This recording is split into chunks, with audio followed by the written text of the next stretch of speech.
When people ask me about my parents, I usually lie. I say we're close. I say they're supportive. I smile and toss out vague answers like, yeah, mom's enjoying retirement, or dad's good, still gardening like crazy.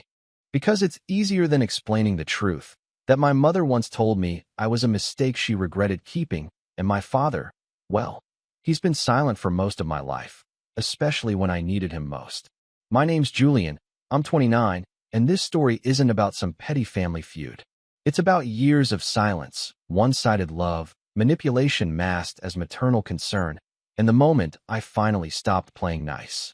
Growing up, I learned early that love came with conditions in our house. My mom, Teresa, was the kind of woman who could make a compliment sound like a critique. You got an A? That's nice, but you could have gotten an A+ if you didn't waste so much time drawing. Or, you look handsome today, you should dress like that more often, not like how you usually look. She wore disappointment like perfume. Subtle, lingering, always present. My dad, Michael, wasn't cruel. He was just absent. A shadow in the hallway. A pair of eyes behind a newspaper. Sometimes I think he stayed quiet just to survive her. I was an only child, so you'd think that might mean I got all the attention. I did, but not the kind that warms your heart. More like the kind that leaves a tightness in your chest, even when everything seems fine. She monitored my hobbies like they were threats. If I played piano, she'd scoff that it was a waste of time unless you're going to be the next Beethoven. If I drew, she'd ask how that was going to pay the bills. And when I got into a good university on a partial scholarship for graphic design, she barely looked up from her phone. Well, don't expect us to pay for the rest, she muttered, like it was a given. I told her I'd take loans. Her only reply was, good. Maybe you'll finally learn the value of money. Despite all of that, I still wanted her approval. I think some part of me believed if I just achieved enough, she'd finally look at me like I mattered. I chased that feeling all through college. I graduated early, top of my class. I even got a job lined up before the ceremony. I invited her and dad to my graduation, sent the email, followed up with a call. She said she'd see if they could make it. Like it was brunch and not the culmination of 4 years of struggle. The morning of the ceremony, I waited in my cap and gown, scanning the crowd. I kept telling myself they were just late. Maybe traffic. Maybe parking was bad. But the ceremony came and went, and they never showed. Later that night, I got a text. Hope it went well. We were too tired after the week we had. Congrats, though. That was it. No call. No gift. Not even a photo like the ones I saw my classmates posting, smiling with their parents, arms around each other, framed diplomas in hand. I had a friend snap a photo of me alone, holding the diploma in one hand and a coffee in the other, trying not to look like I was waiting for someone who never came. I kept that photo, printed it, framed it. I don't know why. Maybe to remind myself that I made it anyway. After graduation, I kept my distance. I got an apartment in the city, threw myself into work. I stopped calling unless I had to. They didn't notice. Birthdays became text messages. Holidays became, sorry, we're traveling this year. They retired early, both of them, thanks to some smart investments and a hefty inheritance from my mom's parents. They bought a lake house 2 hours north and started posting photos of wine tastings and sailing trips like they were influencers. Suddenly they were that couple, coordinated outfits, smiling at sunset, captioning everything with cringy hashtags like #BlessLife and #EmptyNestGoals. It was surreal. So when I got the invitation to my mom's retirement party, I honestly thought it was a mistake. It came in the mail, gold foil lettering and everything. You're invited to celebrate Teresa's incredible journey. It read, with RSVP details and a note that said, dress to impress, speech is welcome. At first, I considered ignoring it. I hadn't seen them in over a year, but something in me itched. Maybe it was the part that still wanted a real goodbye. Maybe it was the years of swallowed words and fake smiles finally bubbling up. I told them I'd be there. My mom texted back with a thumbs up emoji. That was it. No, can't wait to see you. No, glad you're coming. Just a reaction, like she was RSVPing to her own son's presence. I almost didn't go. I spent the week leading up to it debating. But 2 nights before the party, I got a call from my cousin Erin, one of the few family members who actually treated me like I mattered. She sounded weirdly nervous. Hey, Julian. I was cleaning out Grandpa's old study with Aunt June, and we found something weird. It has your name on it. That got my attention. What do you mean? There's a file, legal documents. Looks like a trust or some kind of inheritance thing. Your name's listed as the original beneficiary. But there's a note added from your mom's lawyer. Dated 3 years ago. It's been changed. My stomach sank. Changed how? She paused. I think you need to come see for yourself. I'm not sure I should say more over the phone. I drove down the next morning, and what I found in that folder cracked everything open. There, in black and white, was the trust my grandfather had set up for me. A sizable amount. More than I'd ever known he had. He'd left me $250,000, a starter fund for a house or business, something to give me a leg up after college. But 3 years ago, right after my graduation, a new amendment had been added. The money was now being managed by my mother, and the distribution? Gone. Delayed indefinitely until deemed appropriate by guardian. Guardian. I was 26 when she signed that. I asked Erin how she found it. She told me June had kept the originals when Grandpa passed, even though Teresa had insisted she handle the estate. The amended version was never discussed with the family. No wonder. I didn't sleep that night. I stared at the copy Erin made me. My hands were shaking. I kept thinking about all those years I scraped by, worked double shifts, skipped meals to make rent, while my mother sat in a lake house sipping imported wine, holding on to something my grandfather intended for me. And now she wanted a retirement party? Fine. She'd get one. A perfect, unforgettable one. I printed the documents. All of them. Highlighted the key changes. Tucked them into a leather folder. And then I dug through my old box of college stuff until I found that framed photo from graduation. The one I took alone, holding a coffee instead of my parents' hands. And I packed both. Because if she wanted a speech, she was about to get one. But nothing, and I mean nothing, could have prepared me for what she whispered in my ear the moment I handed her that photo in front of 80 people. I'll never forget it. She smiled, leaned in with that fake warmth she reserved for appearances, and said, "You always make everything about you, don't you?" Everyone laughed. Thought it was a joke. I didn't. Because in my jacket pocket was the folder she never thought I'd find. And I brought copies. I stood there on that polished banquet hall floor, applause echoing around me like I wasn't even in the room. Everyone thought it was sweet, nostalgic, poetic. The framed photo, the heartfelt speech, the smile on my face. They didn't see the tremble in my fingers or the tightness in my jaw. They didn't hear what she whispered.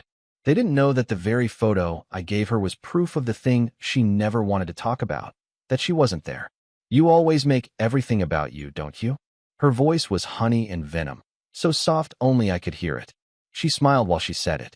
Everyone laughed like it was a cute inside joke between mother and son. My father clapped. He clapped. I hadn't spoken to him in months, and he clapped like he was proud of me.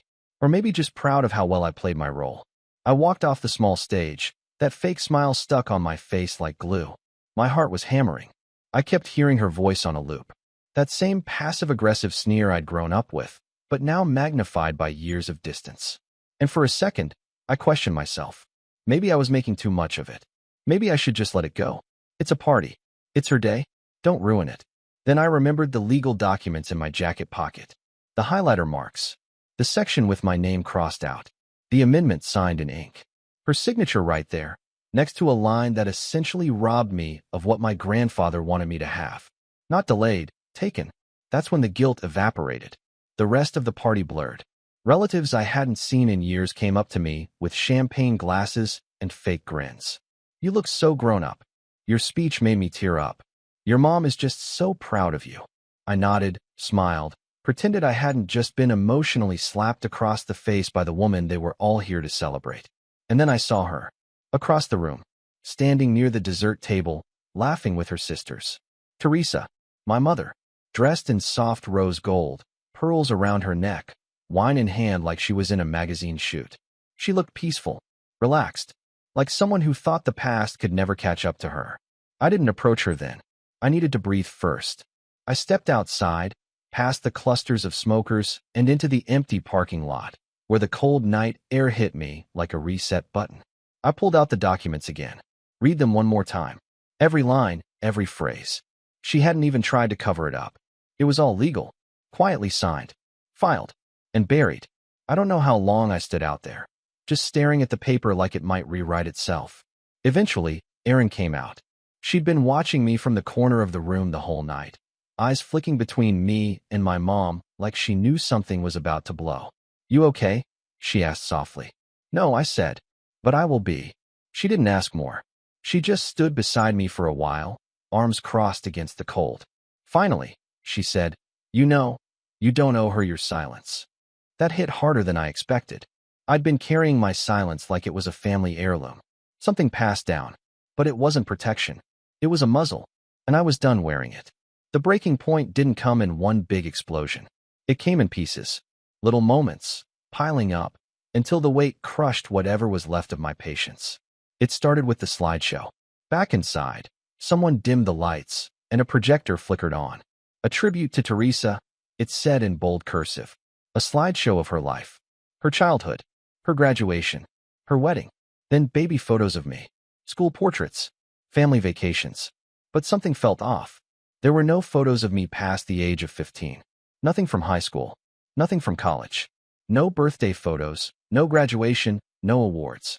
It was like I stopped existing once I became old enough to form my own opinions. And then came the kicker. Near the end of the slideshow, one of the final photos was of a framed certificate. A donation in her name to a local children's charity. In the caption, it said, "In honor of my future grandchildren, may they always know they're wanted." I sat there frozen. There it was. The knife. Slipped in with a smile. She knew I didn't want kids. I told her, years ago, during one of the few conversations we'd had post-college. She brushed it off then, told me I'd change my mind, or meet the right woman. I told her I was dating a man. She didn't speak to me for 6 months. And now she was taking jabs in a slideshow? After the presentation, people started making their way to the dance floor. My dad gave a short, dry toast. To Teresa, for being the glue of our family. I nearly choked. Glue? If she was the glue, I was the piece that never quite stuck. Then came the final straw. It was subtle. It always was with her. I caught a conversation between her and Aunt June. I wasn't supposed to hear it, but I was close enough to the snack table when it happened. "I was surprised Julian came," June said, sipping her drink. Teresa laughed lightly. "Oh, you know Julian. Always needing to make a scene. I'm sure he thinks this party is about him." June didn't reply. The silence lingered. "He's always been so dramatic," Teresa continued. "Honestly, sometimes I think he stayed away all these years just to punish me. That's how he works. Always trying to guilt people into giving him attention." June gave her a look. "Or maybe he stayed away because you never showed up for him." I'll give her credit. My mother didn't flinch. "Oh, please." He was always overly sensitive. You know how boys are these days. Can't even handle a little tough love. Tough love. That's what she called it. I walked away before I did something I'd regret. But inside, something broke. I'd been telling myself for years that maybe, just maybe, she didn't realize what she was doing. That maybe she didn't know how much it hurt. That if I just explained it the right way, she'd see it.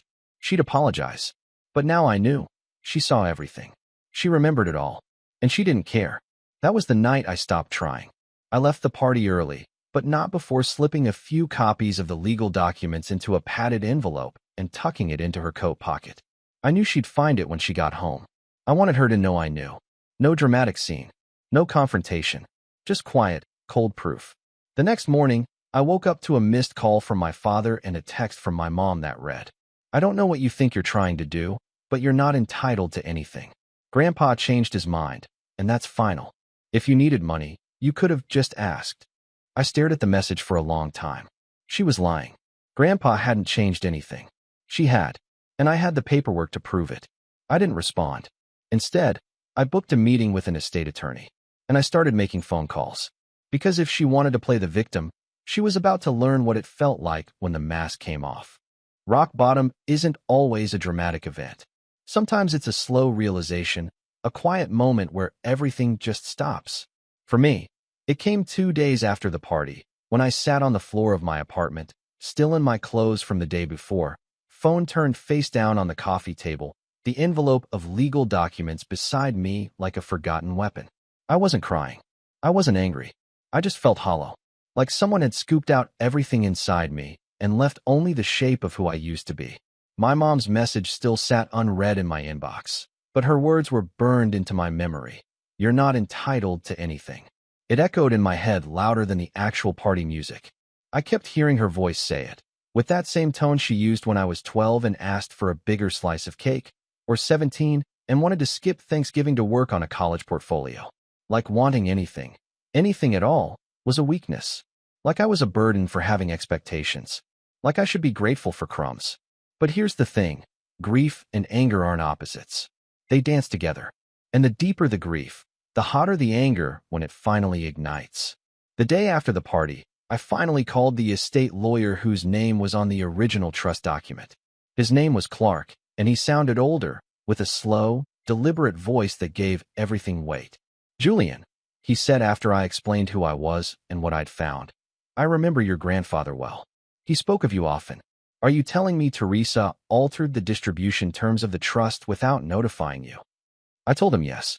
Sent him the documents. He asked if I could come in person. I did. Clark's office was in a red brick building downtown, tucked between a failing bookstore and a dry cleaner. His waiting room smelled like old paper and coffee, and he greeted me in a navy sweater and glasses that looked like they belonged to a detective in a 1970s cop show. "This," he said, holding up the documents I'd handed him, "is questionable at best. Your grandfather's original instructions were clear. The trust was to be dispersed to you upon graduation. There's no clause allowing your mother to delay or reassign those funds." "But she filed an amendment," I said, already bracing for the worst. "Isn't that legal?" "She filed an addendum through her own legal counsel, not through this office. And not with your consent, which makes it legally muddy. At best, it's a manipulation of her temporary executor role. At worst, it's fraud." The word hit me like a cold slap. Fraud. "Can I do anything?" I asked. He smiled, but it wasn't warm. It was the smile of a man who'd seen too many family knives and too many backs. "Yes, but the question is, do you want to?" I hesitated. Suing my mother wasn't something I'd ever imagined. But then I thought about my rent notices from last year. About skipping meals. About not going to the ER when I fractured my wrist because I didn't have insurance. About her smiling at that party like she was proud of what she'd done. "Yes," I said. "I do." Clark nodded, already reaching for a folder. "Then let's get to work." That moment, sitting in that office, watching an actual adult take my side, was the beginning of the rise. But it didn't feel like it right away. In fact, the months that followed nearly broke me again. Word got out fast. First it was whispers. Cousins texting me cryptic messages like, "Heard about the drama. You okay? And why are you doing this to your mom?" Erin stayed quiet, but I knew she was fielding calls. Then my dad reached out. "Julian," he said over the phone, his voice tight, "what are you doing?" "She stole from me." I replied flatly. "It was for your own good. You weren't ready." Don't finish that sentence." There was a long pause. Then a sigh. "You know how your mom is. She just wanted to protect the money. She thought you'd waste it." "Protect it from who?" I asked. "Me? The person it was left to. She thought you'd spend it on something stupid. Art school. Or that apartment downtown. You're impulsive. I graduated early. I've never been in debt. I worked 2 jobs during college. You think I'm impulsive?" Another pause. "She was grieving," he finally said. "Your grandfather passed, and that was 3 years ago." He didn't argue after that. Just muttered, "This is going to tear the family apart," and hung up. But here's the thing no one tells you. Sometimes a family needs to fall apart so you can finally breathe. For a while, I was the villain. I got texts from relatives I barely knew telling me to be the bigger person, to let it go, that money isn't worth destroying relationships.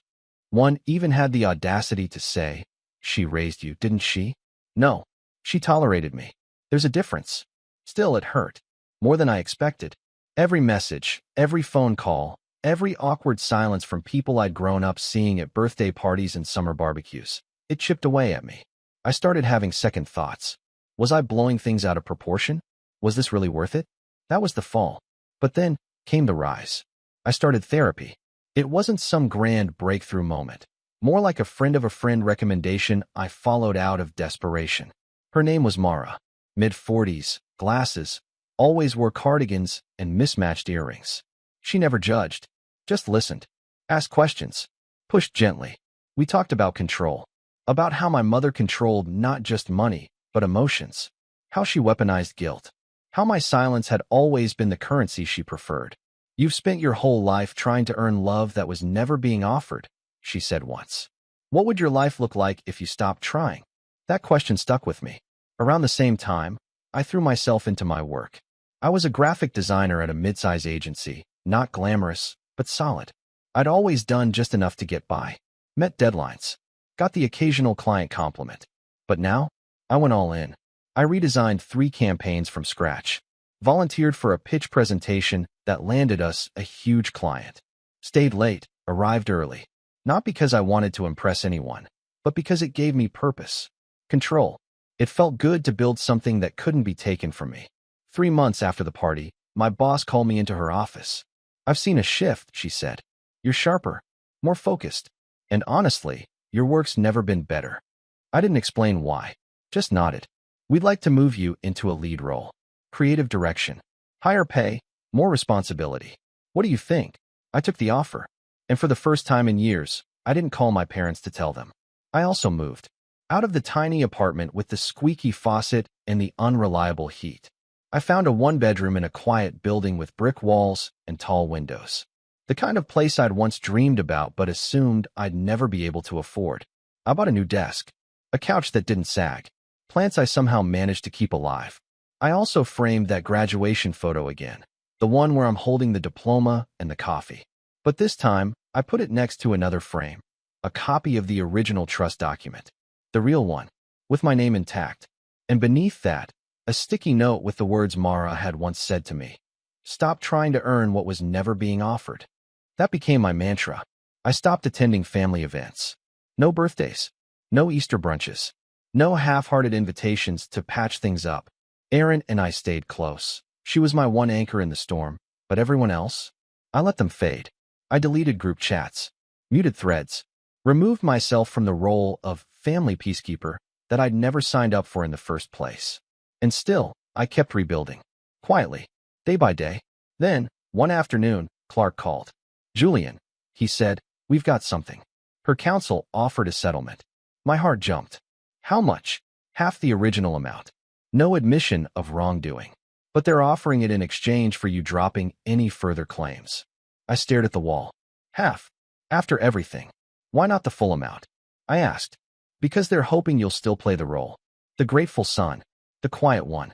They think you'll settle just to avoid dragging this out. I let that sit for a moment. And then I said, "Tell them no. I want to go all the way." There was a pause. Then a slow chuckle. "Good," Clark said. "Because I've already prepared the next motion."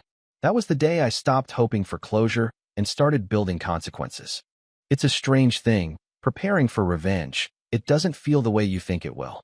There's no maniacal grin, no soundtrack swelling in the background. No single moment where you say, "Now it begins." It's slower, methodical, a quiet, deliberate stacking of dominoes. And you learn, very quickly, that true revenge doesn't come from rage. It comes from clarity. I had spent most of my life reacting, apologizing when I hadn't done anything wrong, shrinking to make others comfortable, staying silent so I wouldn't be labeled dramatic, ungrateful, difficult. But now, after everything, the trust documents, the gaslighting, the lies, I wasn't reacting anymore.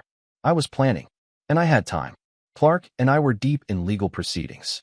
Since my mother hadn't just delayed the trust, but had actively diverted the funds, we had a real case. But these things don't move quickly. There were hearings, discovery requests, financial disclosures. Every week brought another envelope in the mail, another email with subject lines like "Update," Teresa's response to interrogatories. It was like peeling back an onion made entirely of red flags. But while the legal wheels turned, I kept busy laying the rest of the groundwork. The first thing I did was upgrade my life, and not just physically. Yes, I had a better apartment, a new role at work, more confidence in my bank account. But what I really started upgrading was my circle. It started with Erin, who had been my quiet supporter through all of this. She was the one who found the documents, the one who didn't look away when the family started turning. One evening over coffee, I finally said what I'd been thinking for weeks. "I want to make this public." Her eyebrows lifted. "Like expose her?" I nodded. "Not just the trust. Everything. The favoritism. The lies. How she talks about me behind my back. How she plays the victim. People think she's this perfect matriarch. They need to know who she really is." Erin sipped her coffee. "You'd be dragging the whole family into it." "They already chose their side," I said. "I'm done protecting their comfort." She looked at me for a long time. then said, "Okay, if you're serious, I'm in." That was the first ally. The second was Clark. I asked him one day if there was a way to make the court documents public, not just the filings, but the correspondence, the statements. He explained that in many states, civil court records are public unless sealed. Ours weren't. So technically, he said, adjusting his glasses, once the trial begins, anyone can read them, even journalists. That gave me an idea, a big one. I started documenting everything. I opened a new folder on my laptop called History. In it, I placed every relevant photo, email, text, and document. Screenshots of conversations. The graduation photo. Her texts. The video from the retirement party. Yes, someone recorded it. A copy of the trust. I even found a voicemail from a few years back where she berated me for not calling on her birthday, even though she hadn't called me in over 6 months. I began writing it all out. Not as a Reddit post.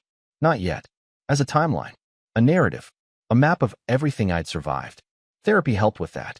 Mara encouraged me to process it, not just plot it. She knew what I was doing. She never called it revenge. She called it accountability. "You're not punishing her," she said. "You're just refusing to carry the silence anymore." That line stuck with me. Next, I started researching my mother's social life. It wasn't hard. She'd made herself a bit of a public figure in her community. After retiring from her accounting firm, she joined the local women's business league, started a wine tasting club, and even hosted quarterly charity brunches at the lake house. She was, in every sense, the face of graceful retirement. She also had a carefully curated Facebook page, full of inspirational quotes, humble brags, and photos of her latest charity work. I knew she loved that image. It was her shield, her mask, and I knew exactly how to dismantle it. But I wasn't reckless. This wasn't going to be a public tantrum. No angry posts, no shouting from rooftops. I wanted everything to be clean. I wanted the truth to speak louder than my anger. And that meant waiting for the right moment. That moment came sooner than I expected. 3 months after the party, I got a formal invitation in the mail, hand-lettered, cream cardstock, wax seal. It was for the Business League's Spring Gala, hosted at, where else, my parents' lake house. Black tie, formal dinner, silent auction, press coverage, honoring Teresa for her outstanding service to the community. I stared at the invitation for a long time. She had no idea it was coming full circle. I RSVP'd with a yes. In the weeks leading up to the gala, I met with Clark twice a week. We prepared summaries, visual aids, timelines. We gathered signed statements. Erin wrote a letter detailing how she found the documents. June, quietly and off the record, confirmed that my grandfather's original wishes had never included any amendments. She refused to get involved officially, said she was too old for war, but she said something that struck me. "She's always needed to control the story," she said. "But you're taking the pen back." That's what this was, a reclamation. Not just of money, or dignity, or justice. Of narrative. Around this time, I started quietly reaching out to journalists. I didn't pitch a scandal. I pitched a story. Son challenges estate fraud after discovering mother rerouted inheritance. I kept it anonymous. Just initial inquiries. I didn't want to pull the trigger until I had everything lined up. But I kept the lines warm. Then I created a digital packet. A private website, password protected. It contained the timeline, the documents, the proof. A section called Before with photos of me as a kid, and a section called After with emails and texts that showed how things changed. I sent the link to Clark, to Erin, to Mara. All of them said the same thing. It's undeniable. Still, I waited.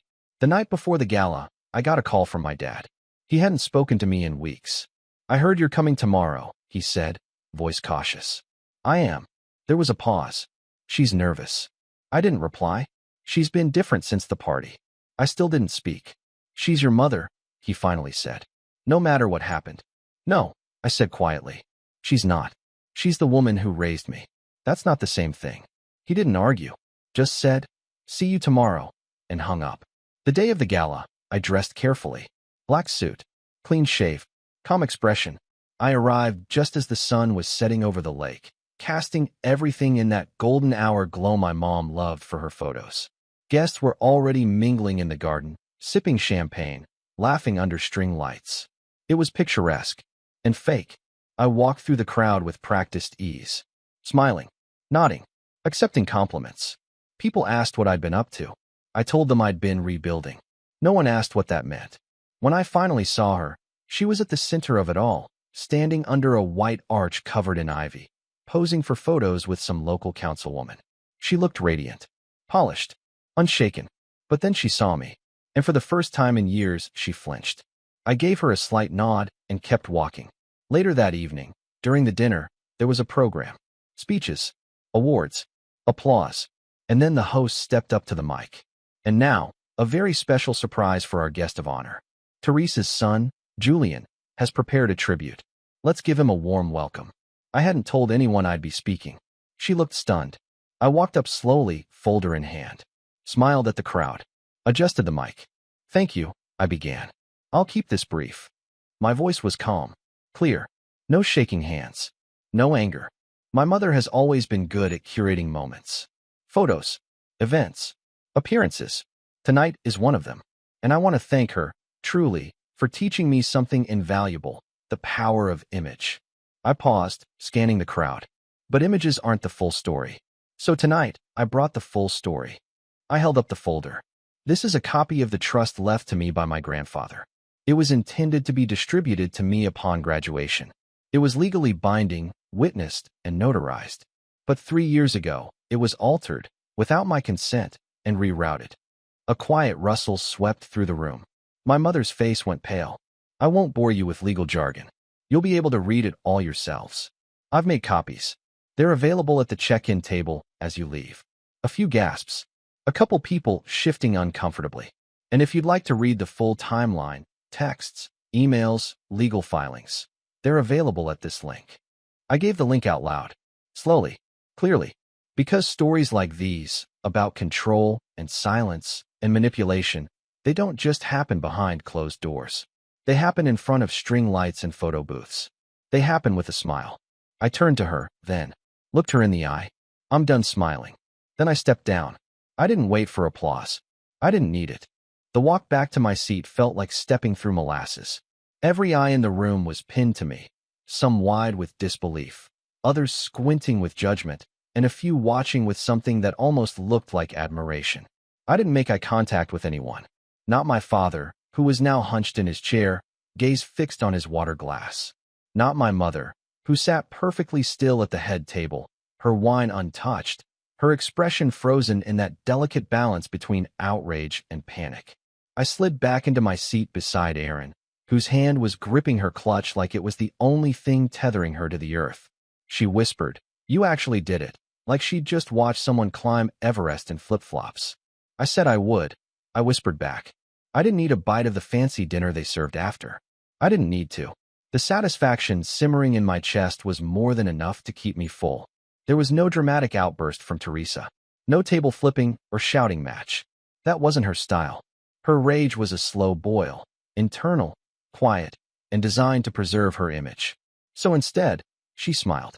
She nodded when people leaned in to whisper. She kept her back straight and her voice level. But I could see it. The unraveling. By the time dessert was served, guests were already on their phones.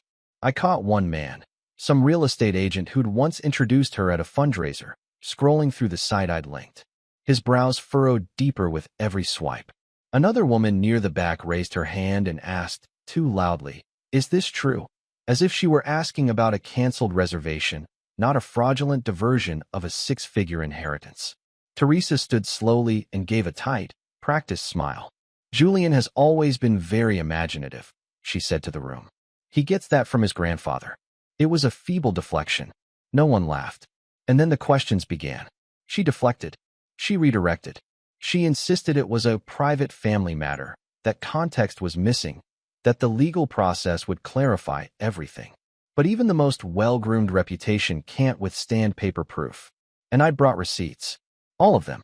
The next morning, the link to the private website went viral in our town's social circles. Clark had timed it perfectly. A motion to publicly file the full case details was submitted that same morning, and I gave a single, anonymous interview to a small but credible local journalist. The headline was surgical. Retired accountant accused of estate manipulation by estranged son, public trial looms. They didn't need to name her. Everyone knew who it was. Within a week, the fallout had begun. The Women's Business League suspended her membership, pending internal review. The spring charity she helped co-chair removed her photo from their website and announced a change in leadership. Her wine club, which was more about status than Sauvignon Blanc, quietly canceled their next event. No one said it out loud, but her name had become a liability. She wasn't just a retired accountant anymore. She was a headline. I never heard from her directly. Not a text, not an email, not a voicemail. She did reach out to Clark's office once, asking if we'd consider a private settlement and retraction of public materials. Clark called me the second he hung up. "She's cracking," he said. "You want to end this now?" I didn't answer right away. I just stared at the phone in my hand, thinking about the years I spent bending over backwards for a woman who couldn't be bothered to show up to my graduation, who rewrote a trust behind closed doors, who smiled through every lie and made me feel like the crazy one for noticing. "No," I said. "We finish it." The case proceeded. Slowly, but with momentum. Depositions began, and in those, everything came out. That she'd used the money as a safety fund to renovate the lake house. New deck, updated kitchen, even a hot tub. That she'd transferred part of the amount into an account in her name. That she'd told her lawyer I was too unstable to manage that much money, citing vague, unverifiable examples of reckless behavior, none of which held up under scrutiny. It wasn't just a breach of trust. It was financial abuse, and the court saw it that way. 5 months after the gala, the ruling came in. Teresa was ordered to repay the full original trust amount, plus interest. She was also fined for misrepresentation and stripped of her authority as executor for any remaining family trusts. The judge's comments were damning. This court finds that Ms. Teresa Caldwell used her temporary position of authority not to honor the wishes of the deceased, but to control and manipulate the beneficiary, Julian Caldwell, for personal gain. It was everything I could have hoped for. But that wasn't the final blow. That came the next morning. Because while the legal process had done its job, the court of public opinion was still in session, and someone had leaked the full deposition transcript to the local media. It wasn't me, and I won't speculate who it was. But suddenly, quotes from Teresa's own mouth were splashed across news blogs and community forums. He was always too sensitive. I couldn't trust him with that kind of money. I did what I had to do. The backlash was swift. Former colleagues publicly distanced themselves. A women's networking group she once mentored issued a statement about taking allegations of financial misconduct seriously. Even her former accounting firm, which she hadn't worked at in years, issued a vague but brutal statement. The values described in recent reports do not reflect those of our organization. She was radioactive. My dad, meanwhile, sent a single text. "I hope you're proud of yourself." I didn't respond. I didn't need to. Because for the first time in my life, I was. I used part of the court-awarded funds to pay off the last of my student loans. I donated some to a scholarship program for first-generation college students. And the rest? I invested in a design studio I'd always dreamed of starting. A small, independent branding agency that focused on helping local artists and nonprofits build their visual identity. I named it Frame and Foundry. The name came from 2 places: the photo frame I gave my mother at her party, and the fact that sometimes, to find yourself, you have to forge your own path from molten pieces. Business was slow at first, then steady, then good. By the 1-year anniversary of the gala, we were profitable. I had a team, a space, clients who trusted me, people who saw me. And the best part? I didn't know any of it to her. I kept going to therapy, not because I was broken, but because healing isn't a finish line. It's maintenance. And I'd neglected mine for too long. Mara once said, "Revenge doesn't heal wounds." But justice? Justice gives you a clean surface to start stitching. She was right. Eventually, people stopped bringing her up. The headlines faded. New scandals emerged. Life moved on. But the silence was different now. It wasn't heavy. It wasn't sharp. It was mine. I didn't go to her house again. Not when she had surgery. Not when they downsized. Not even when her sister passed. I sent a condolence card. Signed it Julian. Nothing more. Erin and I stayed close. She became like a sister to me. The kind you choose, not the one you're born into. On the 1-year anniversary of my grandfather's passing, she brought over his old chess set and said, he'd be proud of you. I believed her. The photo from graduation still sits on my desk. But now, there's a second frame beside it. A photo of the day I signed the lease to my studio. I'm holding the keys, smiling in a way I never used to. Fully. Honestly. And sometimes, when I look at those two photos side by side, the boy who waited for someone to show up, and the man who showed up for himself, I smile too. Because in the end, my revenge wasn't just about making her pay. It was about proving, beyond a doubt, that I never needed her permission to succeed. I just needed the truth. And I brought copies.